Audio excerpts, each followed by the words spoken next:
Hello there, and welcome to another episode of Articulate Thoughts, a personal video blog of mine where I talk about some ideas, opinions, experiences, and observations about conscious dance, which is a meditation practice that uses dance as a form of moving meditation.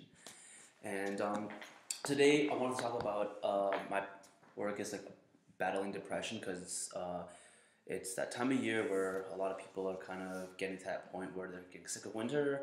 And a lot of people tend to have some struggles with depression.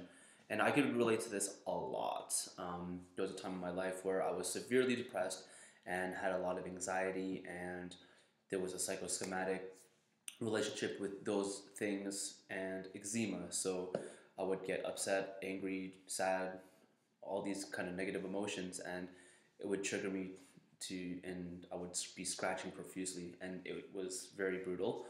And this was kind of like my doorway to get back into a movement practice and dance. And during that time, I noticed what helped a lot was going for walks and listening to music and being outside in nature and looking at the sky and looking at things from far away. This helped a lot, and I didn't know exactly why it did. It just knew that it did.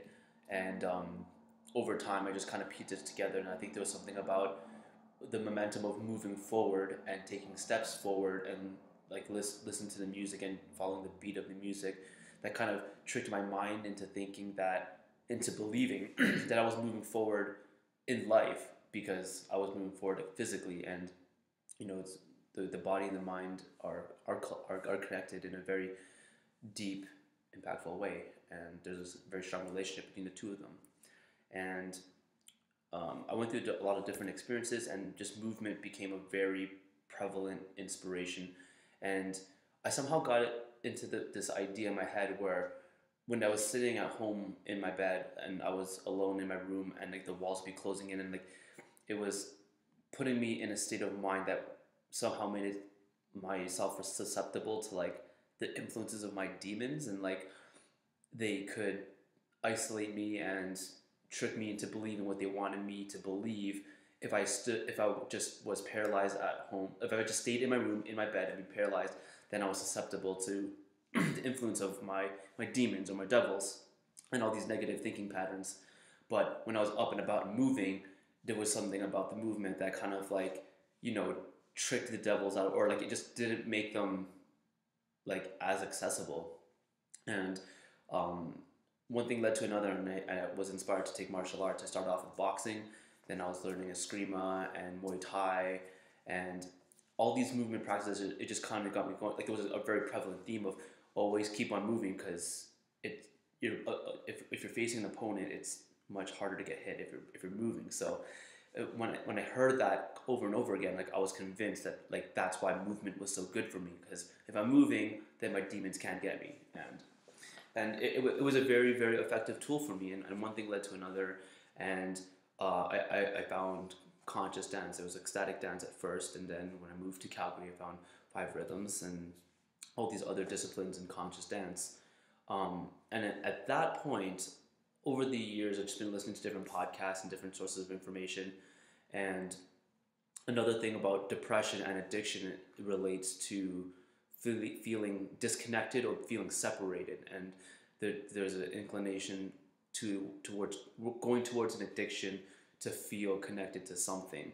And that hit another huge thing for me in relation to like depression, and why dancing was good for me is because music has always been a very strong part of my life. I've always felt drawn, or it always provided a sort of comfort for me. I felt very comfortable. I felt very connected, or just something outside of me could relate to me. And it was very hard to explain in words, but just emotionally made me feel something that I wanted to feel. And when I discovered dance, it was just like this union of enjoying the music and feeling this emotion and using my body to create a form of appreciation in terms of like, okay, I recognize you, music, and I want to move with you because you're so beautiful and you're so amazing, and I just want to be one with you. So in a lot of ways, it's kind of like having a physically intimate relationship with your partner. Except like music is like the partner, and that feeling of connection. That's what dissipates that depression. Look, when I felt depressed, I felt separated and isolated and lonely, and just like no one wants to be around me, and I'm so, you know, insignificant and inadequate and not enough, and all these kinds of thought patterns. Like that's what a lot of people that feel depression are going through in their minds. But if there's a way to feel connected, and maybe like dance isn't for everyone, but like whatever it is out there, whether it's like, you know, art or martial arts or, you know, some kind of athletics, like something that helps feel connected. I think that's the key point in like the battle of depression and working towards a better place, is feeling something that doing something that helps someone feel connected is like a really big thing. And for me, it was movement, it was dance, and it continues to be. And I'm very thankful and grateful every day for having my body being as healthy and vital as it is, so I can use it to create that connection with music and just constantly do that every day in, you know, in some way, shape, or form, and continue to study and practice it and expand my knowledge about these connections, and sharing this information with people, and hopefully they can have a similar experience and have an uplifting interaction with music. So that's all I have for today. Thank you very much for listening.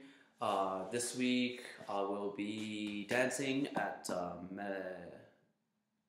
Medicine Wheel. The Kylee Dawn is holding on Friday night at 7 p.m. at the W&M studio, but I will be posting on the Dropbox all of the other dances that will be available. So I will see you there. If not, inshallah.